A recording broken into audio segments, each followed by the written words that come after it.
पता है हम सनातनियों का एक पुराना संस्कृति है, पता नहीं हमारे देश में कौन कौन कहां कहां घूम घूम करके इस संस्कृति को बिगाड़ दिए हैं।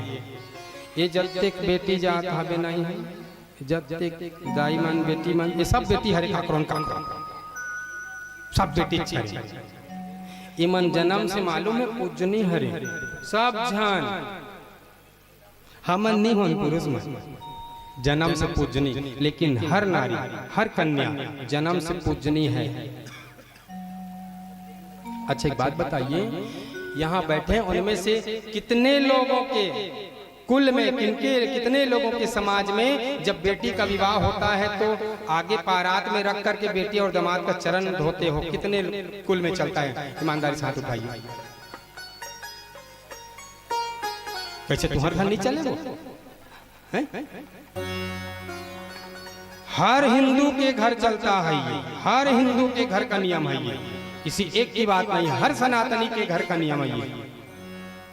अब आज से सुन लीजिए, मानो ना मानो आप जानो, मानो ना मानो आप जानो, मैं कह दे रहा हूं सत्य वचन।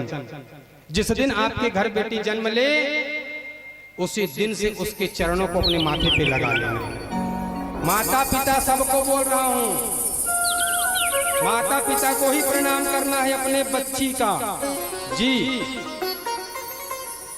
ऐसी बात करता महाराज, हमन बेटी घर जाता तो बेटी का पांव पर आता, और बेटी हमारे घर आते पांव पर थे। बिल्कुल गलत करते हुआ, बिल्कुल गलत करते हुआ। तो फिर क्यों उस मंडप में क्यों चरण धोते हो? वह पानी और दूध, कांसा का लोटा, कांसा की थाली, क्यों? एक दिन के लिए दिखावा क्यों? क्या एक दिन के लिए आप सनातनी हैं, बाकी दिन मुर्दे हैं, मरे हुए हैं कि जानवर हैं? नहीं, नहीं, आप जन्म से सनातनी हैं और जीवन पर्यंत सनातनी रहेंगे। इसका पालन करना चालू कर दें, या तो फिर उस दिन चरण प्रक्षालन करना भी बंद कर दो मंडप में। अगर जीवन भर बेटी दामाद को प्रणाम करवाना है तो चरण मत प्रक्षालन करना, पांव मत धोना बेटी दामाद का। बहुत बड़ा पाप करते हो जीवन में आप सब, बहुत बड़ा पाप करते हो। बेटी जन्म से जानकी है, बेटी जन्म से जानकी है, सीता है वो, और सीता से आप अपना चरण प्रणाम करवाते हो, उसके मस्तक से अपने चरण को लगवा देते हो। नहीं, उसके चरण पे हमारा मस्तक रहना चाहिए, उस लक्ष्मी की, ताकि हमारे यहाँ का पाप मिट सके।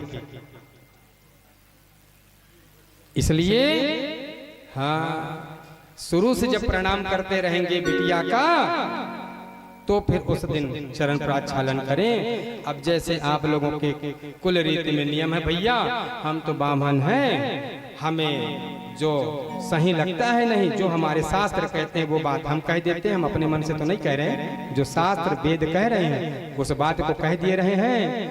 और आप माने चाहे ना माने, हमारा काम है बताना। हो तू माने आना, मान दिलदारा, असा दे तेनों रब मानिया। कि दस होड़ की रब दगवारा, दस होड़ की रब दगवारा, असा दे तेनों रब मानिया। सभी मगन होकर के सुंदर करताल करते हुए जो नृत्य करना चाहते हैं भोलेनाथ के सम्मुख नृत्य भी कर सकते हैं, खड़े भी हो सकते हैं। जिन्हें बैठ करके मगन होकर के करताल करते हुए सेवा करेंगे। हो तू माने आना, तू माने आना, मन दिलदारा, अच्छा दे तेनों रब मानिया। तू माने आना, मन दिलदारा, अच्छा दे तेनों रब मानिया। तू माने आना, हो तू माने आना, मन दिलदारा, अच्छा दे तेनों रब मानिया। तू माने आना, मन दिलदारा, अच्छा दे तेनों